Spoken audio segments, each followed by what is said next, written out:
our ladies that's going to lead us in prayer are ready. We've asked Joe and Liz to open us with a prayer this evening.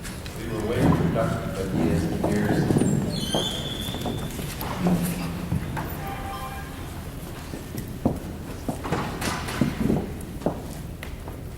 Thank you, Creator, for bringing us together tonight.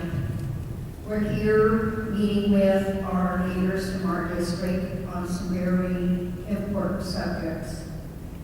So guide us tonight, Creator, that we have good hearts and good mind, and look at the interest of our people as a whole. Protect our reservation, our water, our animals, our trees. Most of all, watch over our families, the children. Keep our children in school. Keep our families strong and keep them well. For the ones that are sick, help them, Creator, help them. Help us build our community strong. Our people have been strong for years. So tonight, guide our leaders to make the best decisions for the people of our reservation. Them. Thank you. I wanted to add about the children tonight and about the subject we're going to talk about. How is it going to affect them physically, mentally, socially? I want you to keep that in mind when you're discussing what we're going to discuss.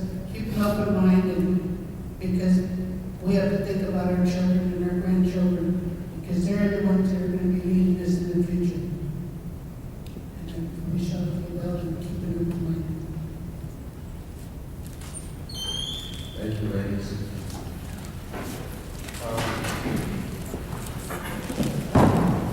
I think the agenda version of the marijuana discussion was going to be first, but then after we started the agenda, Rose asked, Transportation asked if they could come in and do a report, give some input on transportation plans. So I've asked Amanda Vargas and our attorney to be okay if we do those first, just in case you want to be here, but might be a little lengthier discussion on when we go through the ordinance amendment for input. So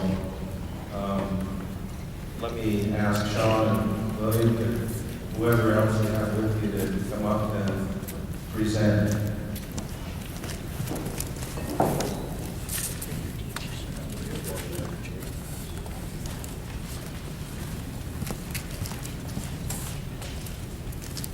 Hello, I'm Sean Dessentell. I started in this position last July, and we've been going through a lot in our department, reorganizing the staff and putting things together. Can you hear me now? Okay. What's your name? My name is Sean Dessentell. I'm from this area a while ago. I was back here, worked on the CITV mill back in 2002, 2004.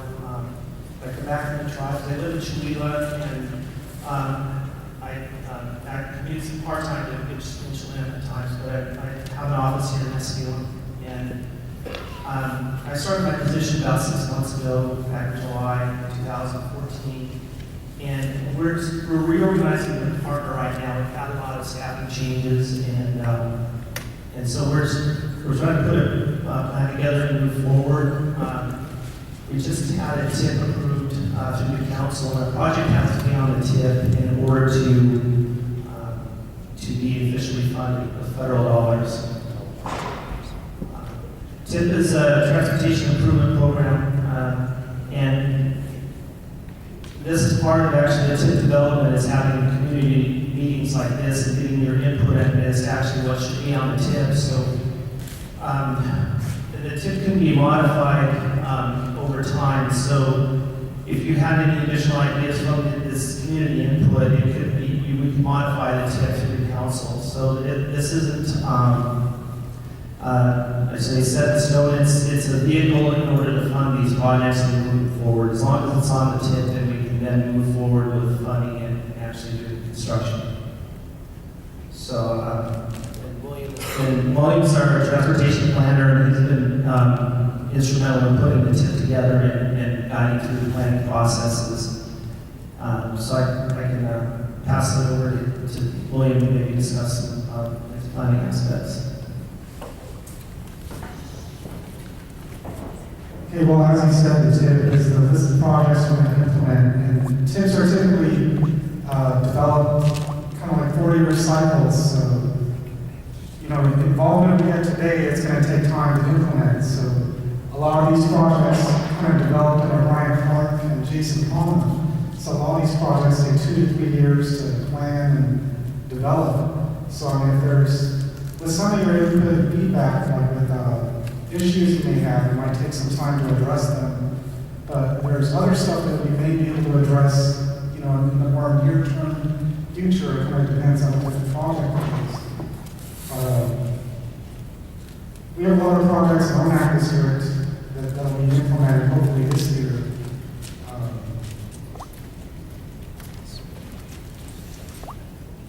But we didn't anticipate this many people showing up, so I only made like 14 copies.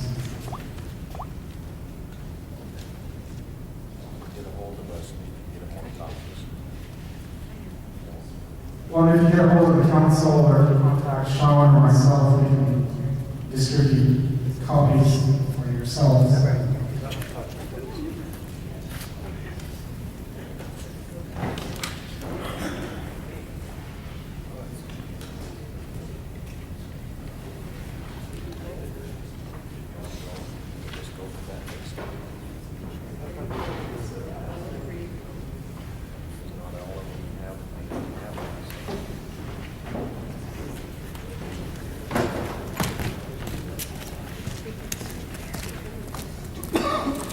Well, the program, we're allocated about $5 million a year, and that sounds like a lot of money, you know, at first, but it's really not a lot of money at all. Like the sidewalk project you see in Omak, you know, the improvements you see if you go across the river, that was like a $3 million project. So $3 million just for sidewalks, whereas we kind of have to work with $5 million for the whole reservation over the size of the state. And so essentially we gotta pick and choose where we allocate the money. We only get so much money. And there's a lot of improvements that we need to make, but it's just not gonna be possible to make all of them.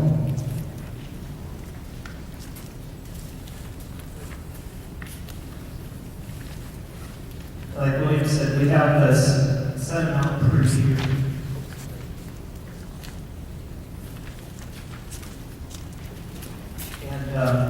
But right now we have 3 years of funding that has come available. We have that was held back. We have fiscal year 13 funding that came out last August, and we've just recently, within this past week, budgetized that so we can access to pay for projects. And the most important project that coming up here is the Casino Road. And that will be ready for construction officially next Monday. But they've already started the mobilization and actually some of the actual construction items already this week. And so we'll be actively out there constructing the access road beginning next week. That should last for a couple of months, and then after that you'll have a paved road to access up to the new casino. So that's really the project of the first fiscal year funding. But we're also looking at funding some access to the new admin building with the agency, and then also 25% of that we can allocate to the BIE road maintenance, and they do a great job responding as they can to emergency repairs as they're needed, and it just they really perform a great function. But it's 25% of 5.23 million. So we'll take that part out of it, and then the remainder we have for this year is new chip seal projects, and those are maintenance type projects, and not requiring a lot of engineering input, and so we put together a construction package fairly easily. It's good, and also gets dollars on the ground quickly and saves our road system. So that's our emphasis right now. As we show more of a capability of doing projects, then the BIA will release more fiscal year funding to us that are going to help. So the next would be fiscal year 14, and we could actually access that sometime this summer. And then if we could show the capability of managing that money, then they'll release another year's funding. So we would have 3 years of funding, so about $15 million. So these TIPs are supposed to be financially constrained, meaning they're not dream projects. They're actually, we're able to fund them over that 4-year period of time. And so I haven't added the totals there, but it should be around the vicinity of $15 million for all the projects that are on the TIP. 15 million? Like I said, I haven't added up all of the amounts there, but it's supposed to be fiscally restrained. It could be the 4 times 5.33 million, sort of in the neighborhood of $20 million, which is probably more likely. 24 million maybe? Well, it doesn't really add up quite yet. There's a few projects we're gonna have to add in the future, like a no AC store, like access and, like a longhouse, or building a few longhouses in the Steelers. There's some flexibility as far as, you know, what we're gonna do in the future.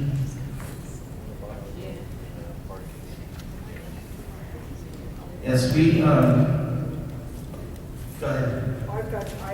I'll leave the same thing now last. This, Benton Street, is that our parking lot? Yes. Yes, at this point, we have not got in and developed over what has been done before at this point. We haven't developed an engineering construction package for it yet. We're taking priorities as they come.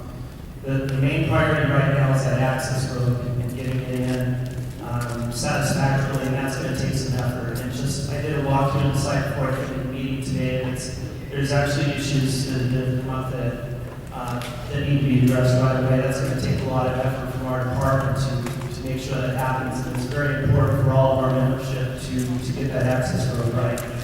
So we're going to be devoting a lot of resources to that, but that's a concentrated 2 to 3 month effort.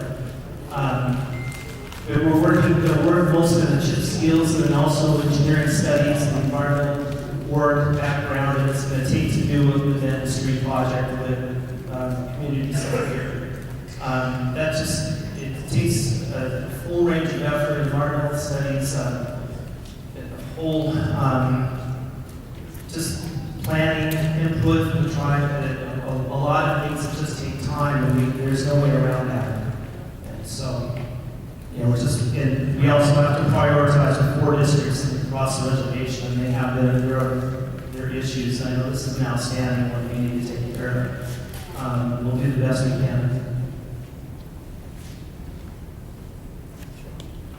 It sounds like an awful lot of money is going toward casino and the federal corporation project. And I'm concerned about our elder roads, and you just drive in out here, look at the potholes. Same thing over around the agency itself over there, potholes. But how much is going to go towards senior driveways? The important thing to remember is these are federal dollars that have to go to public roads, so we can't appropriate them to private access. As long as it's a public access, like the Benton Street, the community center here, then it's eligible. If it's passed all those tests, then it's able to be on the tip like that. So your dollars can only deal with Public. public. Yes. Is there going to be anything in the roads department that's going to deal with individual roads? Well, another aspect is jurisdictional. We only deal with private roads, and a lot of the residential area roads, they're not our roads, they're either county or state roads. So some of the roads, they may be on the reservation, they're actually roads that we're not able to work on because they're not under, our ownership. So that's another issue with the type of projects you mentioned. Yeah, it's like William said, it would be nice nice if we could do that, and it's just a matter of separation of funds, because then you become susceptible to pet projects and influence, and it makes it fair to everybody if it just states federal money for public type projects that can get on the tip, and they have to be on the tip in order to expend construction funds on them.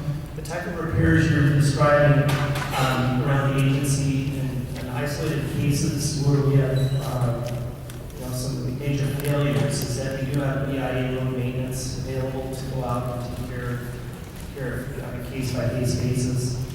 And that's where our money is really well spent on that 25%. Well, that concerns me about elders because that can endanger some of us that live out in the country.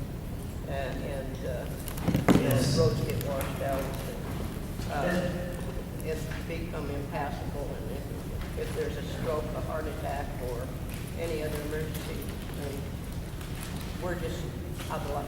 I agree with that. I think the next phase of our program development is to go out and pursue money that would pay for that, pay for roads that on private land, private driveways, if possible. I'm not sure of those sources yet, but Okay, so there's no money for the funding for elders' driveways and whatnot. Is there a way that, since you're looking into it, to possibly combine with another, like area on aging, or look into something like that to where you can get it done and come up with a solution? Because I get that, that's money and those aren't our roads, those are private-owned roads, but like they're saying, I mean, it's almost like if you were stuck out on one of those roads and you did have something medically wrong, it's almost like you're an inch of limb, wait for that ferry. Well, And I live in Malott, so I know what it's like. well, another important thing is that people contact us immediately if there's issues, like if there's a washout, our department or BIA is usually really responsive, like if there's a washout, just contact your representative on council or contact us. And we usually try to be really expeditious about dealing with issues that are serious. We shouldn't be making examples of this, I guess, to be helpful to the public. But we have tried to address these kind of issues when they come.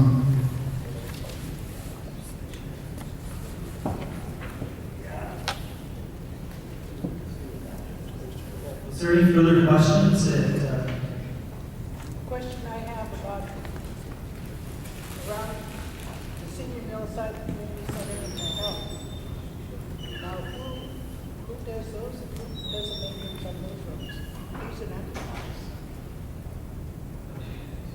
Right out there. In those situations, I know I've had calls about sanding and things like that, and it's really icy out here. And we are short-staffed right now. I try to get people out here to take care of that. This is the first snow season, and like I said, we've had some really serious staff deficiencies. We're working on that, and going into next year, those type of problems shouldn't exist. So we'll have a program in place to be able to address that type of thing. As far as like what you're talking about, is I can contact BIA road maintenance and see what our options are. And also, this might be the case in isolated situations, but the council has approved projects on occasion, and that might be actually tribal dollars in that case that we can go out and that's our money, our land, and do what we want, what we need to. That's why I was looking, because it's not all that, like, the community center has all kinds of people coming and doing with kids or adult people, or even public football games and things like that. And they use our parks and all. And in the winter, when we had a mild winter, but when it's bad, I know a lot of them were falling down on the side of the Well, the way our program is set up, the tribe is the construction side and BIA does the maintenance side. And the challenge in the past couple of years is lack of communication between BIA and the tribe. And I think something that's really improved since they hired Sean Isabel is we have a lot of rapport relationship with BIA, so a lot more. I think we've improved services as far as maintenance. We get along a lot better with BIA.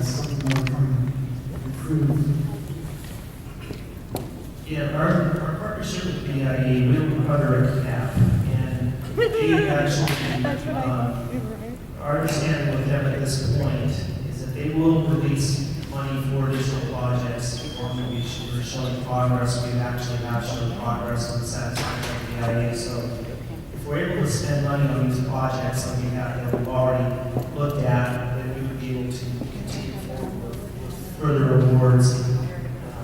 And so that actually that relationship is improved quite a bit. So you guys don't take care of the roads out there, Huckleberry patches like Summit Trail and places that you can't get to? You've got to park your rig and hike in? So who does that, BIA? That would be probably a Forest Roads program. That's a whole separate issue. That is, Roads are bad.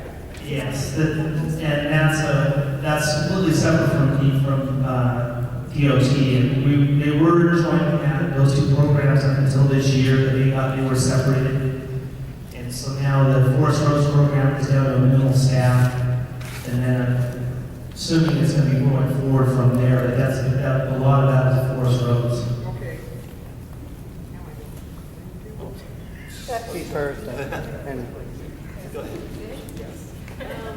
The tribal council just passed your guys' tip. Is that for last year's projects, or can you add more projects to that tip? Yes, we can. Okay, I'd like the tribal council. My road is real bad, and there's 7 elders that live up there in Dizitel. And my well went out about 3 weeks ago, and I asked Mel if I could go to his house, take a shower, because I had no water. The well drillers couldn't get in there because that road is like a mud pie. And that main road coming in, right down the center was a deep, it was washed out bad. One of your people went up there and looked at it, and you did come in and grade it, but it's starting to get sunk in again. You put sides on it. The first people who came in and graded that, they flat graded it. They didn't put sides for drainage, and that's why it washed out in the middle. So I'd like the council to consider putting that Dizitel Road on that tip, because there's 7 people that live down there, and that back road, that's not any better. When I come through that, that's just as muddy as when it comes down that steep grade. So if you would consider that, I'd appreciate it. And we have also, one of our elders is in the Jim Creek area, and we have been calling since, I think it was probably in the winter time, and now that it's spring, I mean, it's just like mud bogging into those places, and if any emergency vehicles need to go, they wouldn't be able to make it up into there. Yes, I think both of your issues that you brought up would be more at the policy level with the council. As a department, aren't advertised as far as what we're looking to perform. What I understand, if I'm correct in the situation you described, that work probably shouldn't have happened in the first place. It was almost like a volunteer type effort is when you went in when it was last fall. It did kind of a rough work in, but didn't have the time to go through, like, put the right drainage in, put a ditch on the side or something, and plus it doesn't even have the adequate separating. It's not an engineered road whatsoever, and it's difficult because our staff, people want to help, but it's, and sometimes we step over boundaries that shouldn't have been stepped over because we want to help, but we need to get the policies in place that enable us to be able to do that and be able to fund efforts like that. We don't have, and our department doesn't have that at this point, unfortunately. We should, in common sense, we probably might tell you that we would be able to do that, but we don't have that. Let me just let everybody know that when she asked if she could shower at my house, I said yes, but she's got to ask her husband first.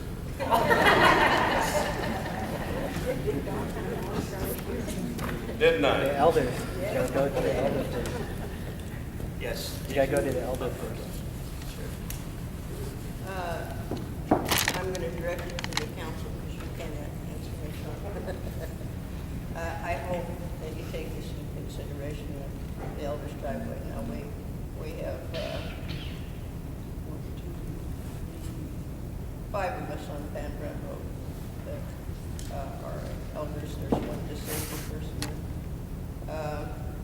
So, you know, all of us need some type of help. And the other question or statement or whatever you want to call it is the people that run this equipment need to be trained.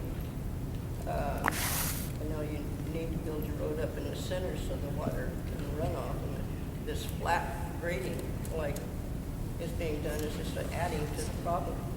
So you really need to make sure that the people that are running the equipment are well trained. Thank you. But put us on the list too. Of my page. So really, the purpose of this meeting with DOT is to be able to look at the handouts, look at the list of projects on the TIP, and then if you have any input as far as additional projects that you'd like to see on there that qualify, that are public access type situations, is to bring them forward to council or to us and try to include those on the TIP. And as we develop, then I would like to look for sources that would be able to fix private roads.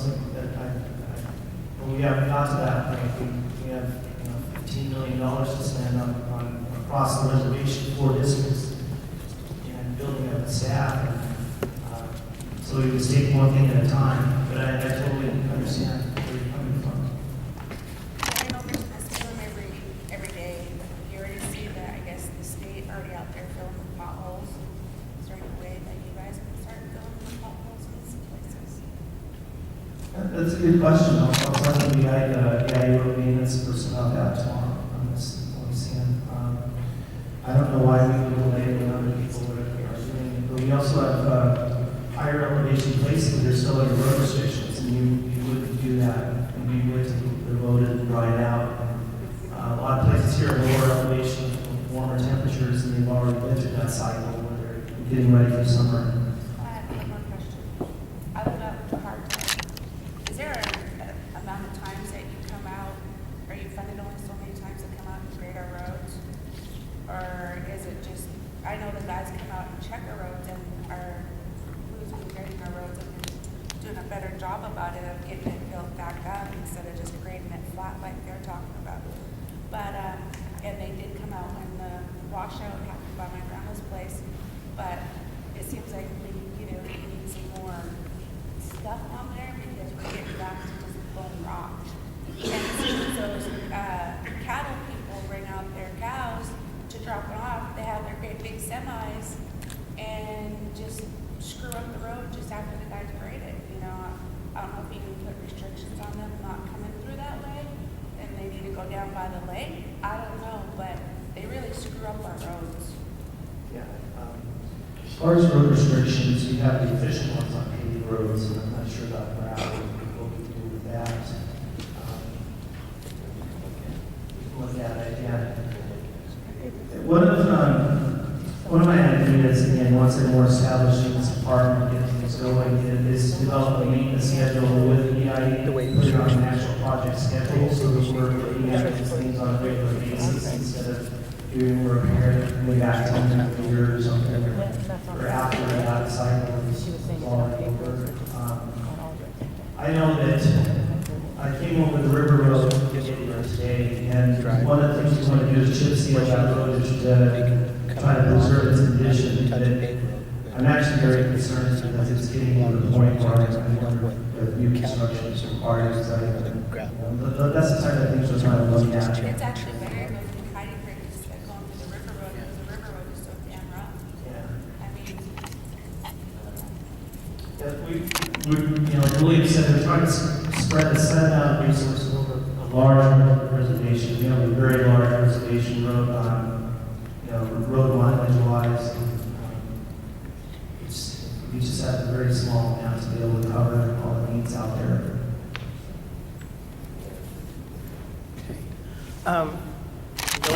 I'm not trying to be offensive, but again, one of the things I hear consistently whenever I'm coming to these district meetings or other meetings within or on a reservation is we have to wait for policy. We have to wait for someone else to do something. I mean, we have a couple of elders right here. And how long have you lived up where you live? 20 years. Well, you know, and there's some people who have been living in their area for 90 years. You know, the season comes, they go, it happens again and again and again and again. And when we start talking about policy and having to write policy, well, when do you get action? When do you get things done? And wait, just a moment. I know it's a process, but let me finish. Because one of the things that happens regularly here is we sit here and we talk about it, which is all nice and well. But until we have action, until we get action going, I mean, we are providing the information and resources what we can. And here we have a federal government that's already undermining our reservation. You know, we have 2,500 square miles. I can't remember, I was reading in there. We have 820 some miles of roads and so on and so forth. And there's continually maintenance. You know, and if the 5 million isn't making it, I know we're among millions of areas and miles of screaming for monies, but again, one of the things we have to do is let's get our resources and combine them. We start talking about the state and the county roads. Well, I know we as a tribe pay into state taxes, county taxes, we pay into everyone, and we're not getting the resources. They take the resources from us. You know, one of the projects you have is for, not necessarily you, one of the projects on the tip is this bridge out here. Now really, what purpose does it serve the Colville tribe now? It doesn't. It really doesn't. So again, one of these the bridges on there, you know, that's one of those projects that let someone else fund it. We don't need to fund it, right? We don't need to fund it. He's all right. The other thing, hang on. Just let me interrupt because you're really going on. Look, Holy cow. Listen, look. But you should have let him finish and then. Mandy, I'm listening. Part of this is leveraging resources, like the Keller Ferry. We allocated about 15% of that for the state of $10 million, which has benefited us. So helping build a bridge, it's like a partnership. So I mean, if they're not going to help us, if we're not, I mean, it's a minimal amount that we're contributing. So I mean, you're saying there's no benefit. The benefit is like future partnerships is the benefit. Well, again, we, the Colville tribe, are one of the largest employers here. We provide a lot of economic growth and stimulation here, and we aren't seeing the benefits on a regular basis. And I know some people are going to disagree, but you know, we are the largest employer in Okanagan County and Ferry County. So that's without argument. You know, we have been making these plans. You talk about the tip being 3 and 4 years in the making, and it's understandable, especially when you start looking at what you have to do in order to even get one plan done. I mean, the engineering, we talked about scraping and not having the culverts and so on, and minimum resources. But again, being part of action and part of the solution and not deferring it to future is where we need to go. And I really feel that waiting for something you will continue to do until you do something so you don't have to wait anymore. Be part of the solution. Thank you. Thanks, Larry. Appreciate Larry's comments. You know, we are the council and we do set the policies. And the situation we're talking about here is it's been a problem that's been going for longer than 20 years. I think Dottie's lived in her place for longer than that. And the roads have been roads and they're getting worse. You know, those of us that come to the center of Augusta, we can't even get in here because of potholes and stuff like that. So I think we are taking an action plan. We're not just setting policy. The action plan is starting right here with these two gentlemen up here. In the past 20, 30, 40 years, we haven't had qualified people with degrees, you know, planning or engineering.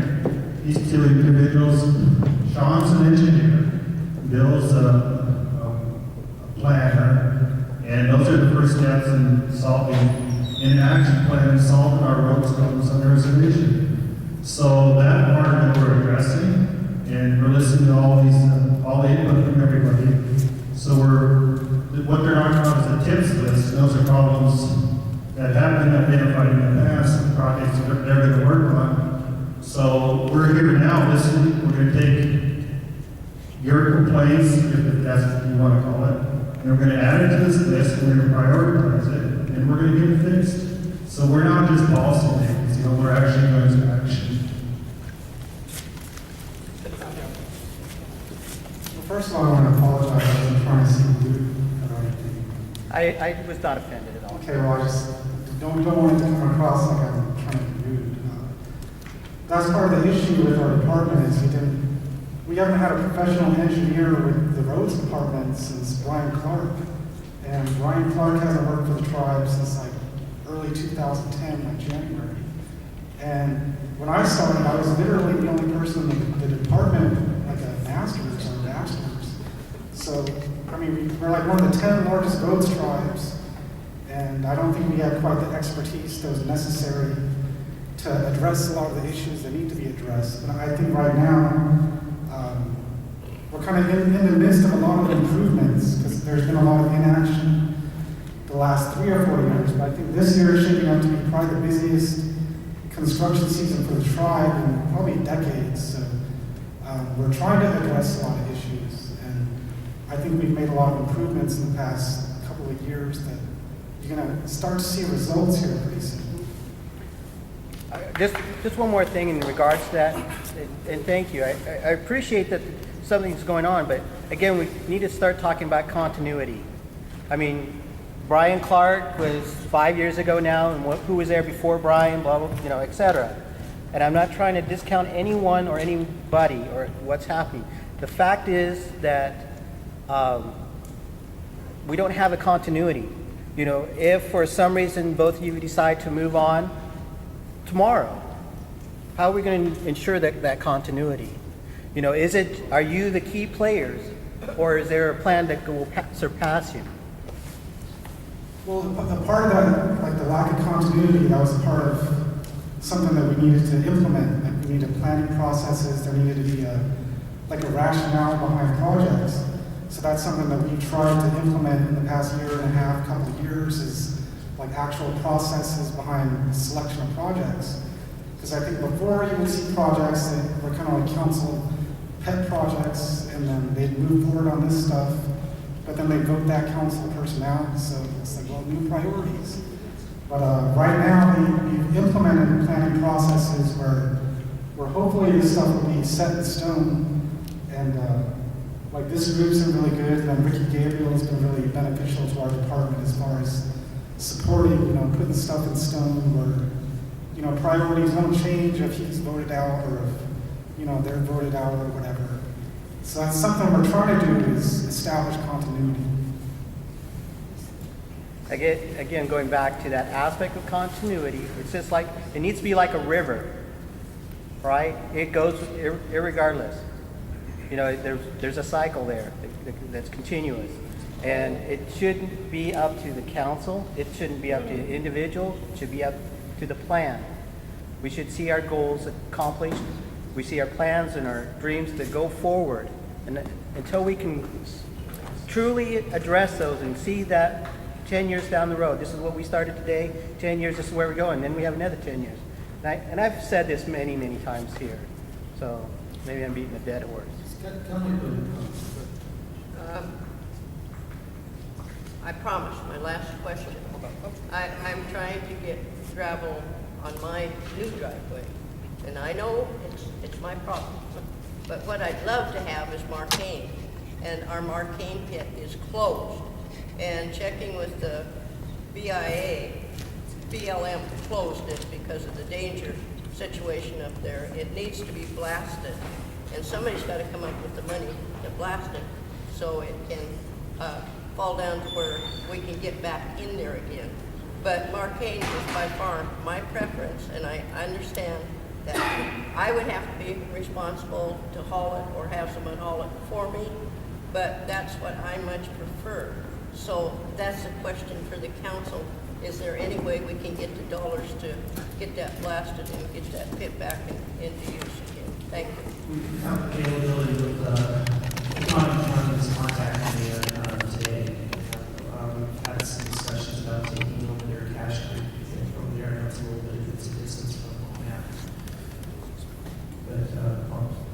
This one's just draft.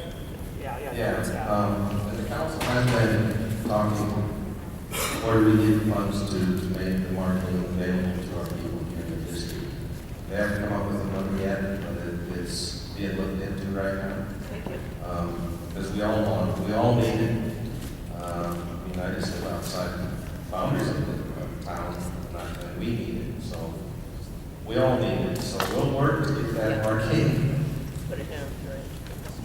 I just had a comment was that, there's, he addresses the frustrations a lot, but it's just nice to finally have somebody in place to do it because the position had been open for, 4 years? And I'd like to commit to it long term too. The tribe is,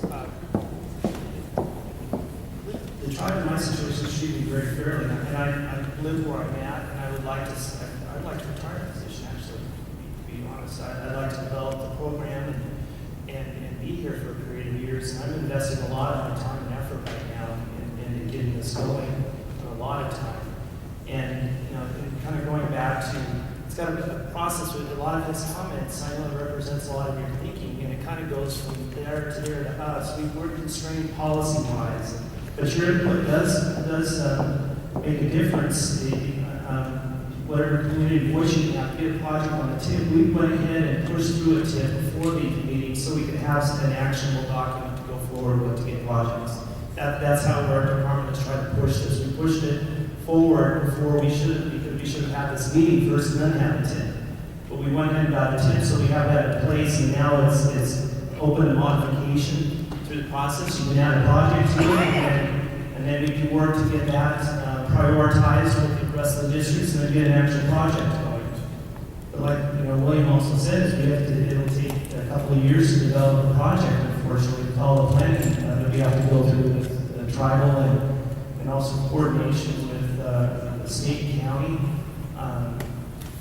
So I mean, we have a big project right out here just starting. It's I think it's a showcase project. It's going to be a great job to get under our belts and going forward with the casino, and that's right. That's right at our doorstep right now. So. Let me say that the last time these gentlemen came to Metro Tribal Council, we went over this list, which was only about 2 weeks ago, maybe 2.5 weeks ago. I'd just like to report that the tribal council from the other districts were really speaking up on our behalf too for this parking and private area. They've been here, they've seen it, they've experienced it, and they're really supportive of us getting that done. So I think it's safe to say that's going to be high on our priority list for the Omak district. And then we'll work on the other stuff as we can get at it. On the individual driveway stuff, there's another, and I can't remember the exact name of it, but I'm working on with another part, I think, and you guys have to help me, where we're talking about roads across reservation and what needs to be done, and how to prioritize those. And they were originally talking about those that are going into logging areas and things like that, but there are other roads that we want on those too. And so there's a possibility that we can get some of these other roads in that program, and we will take that message back. So if there's one more, then we should get into the... Okay. My question is, Marijuana, Pat? Yeah. my question on the roads and the logging and so on, there should be a way that we could have those trucks and so on, you were talking about those semis come across, that they have to pay a premium or something to do that in order to help maintain and repair that, because it's not always for just them, but those, them being those ranchers that are bringing the cows through this on these semis and tearing up the roads, and they're reaping the benefits, but every day there are penalties to others. It's like one versus the many. So. They could pay for a set of tires, that would be nice. But I'm just asking, thinking a little bit outside the box on how to help fund some. As far as I can remember, we haven't discussed that kind of thing, but we sure can. Okay. We haven't even, we've been struggling with that piece of the road world, because they had money and weren't using it, and we couldn't see anything that was going on. The same kind of questions you're asking us there. That's what we were asking them, and so we said we need to take another look at that, and if we have to do something else, move that money somewhere else, we want something done. There's a lot of our roads out there in the woods are terrible, just flat terrible, and they have been for a number of years, so that's high on our priority list right now too. So maybe some of this individual roads could be included in that. We got notes on it. Okay, are you ready to go to the marijuana? Yeah? Thank you guys for coming. I don't know if you know who, everybody knows who these two gentlemen are. Does everybody know them? Do you want some? Yeah, I think they Okay, said I everybody just has want to make coffee. sure you know that they're little boys. They went away and got their degrees, they're home now working for us, and we're proud of them. Oh, while we're in this transition here from one subject to another, I'd like to thank Sony. I know, I was Food that she trying to brought. think I'm like a You know, they have their own pocket. Forget mine, I know where you are. wasn't trying, well, I wasn't. You can leave them in the car. I said, Gary, you think you're hot and stuff too? just holler. Oh, Gary brought some stuff too. I bet it's get up all night cooking.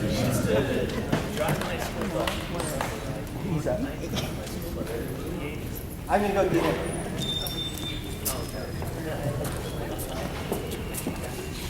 This is Anna Vargas, she's our code revisor. Good evening. My name is Anna Vargas. My parents are Anna Simpson and Larry Saxon. My maternal grandparents are Tommy Simpson and Pauline Dick Simpson. My paternal grandparents are the William Deans Alexander and Ignace Saxon from the Flatbread. I'm here to discuss the legalization of marijuana. On February 18th, joined with management budget and law justice committee approved the code amendment to legalize marijuana and also approved it for a 90-day comment. And 90-day comment will need to submit your comments by May 19th, or you can appear at the second committee meeting, which will be May 27th in Ellington. And we did hand out a copy of the code amendment and a fact sheet.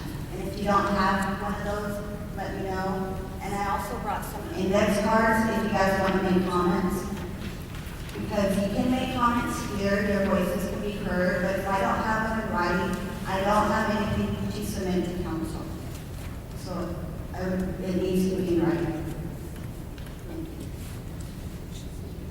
And our attorney is here. Well, the attorney helping on this thing is here to answer questions and go through this if we need. We're also making some more copies, so for you folks in the back, if you're interested, it's just that the copy machine is kind of slow, so, but there'll be more copies of the code coming out. You got a question? I guess my person is not necessarily legalizing, well, it's kind of legalizing, but also criminalizing the part of it where you would be charging it as a criminal crime. So, Right. what's the difference, I guess? Yeah, and that's on the fact sheet we had out, is there were two proposals came before council. One was legalization, which is what you've got here, which simply makes it pretty much the same as it is in the state, is that if you have under an ounce and you're over 21 years of age, then it's not a crime. Decriminalization is kind of a halfway step, but that one isn't going around right now. And that is, it isn't a crime anymore, which means you can't go to jail for it, but it's still an offense like a speeding ticket. And the thing about that is if someone had less than, if someone has less than an ounce, they would still be charged a fine. And that would have, right now we have a situation where is if a tribal member and a non-Indian are in a car together and they're stopped on the reservation, the non-Indian goes free. He hasn't done anything, but the tribal member gets charged with a crime and gets arrested and faces jail time. Under decriminalization, there'd still be a fine, but everyone, including non-tribal members, would be subject to it and have to pay it. Just that one's not on the table right now. That would be an alternative to what's going on. But I think if your question was what was the difference, that's what decriminalization is. This proposal is legalization. What was the decriminalization again? Decriminalization is where there's still a fine, but it's not considered a crime. See, when it's criminal, you can go to jail for it. And right now, tribal members can still go to jail for possessing any marijuana. If it was decriminalized, you'd pay, like I say, the equivalent of a speeding ticket. And if it was decriminalized, non-tribal members could also be fined in court for having it on the reservation. But again, that's not what this proposal is. This proposal is simply making it legal for anything under an ounce. What about the growers then? You know, can we not grow on the reservation? Is that what you're No, saying? growing and selling is a whole other set of rules. Do we have this set of rules? No, we don't. We're looking at what the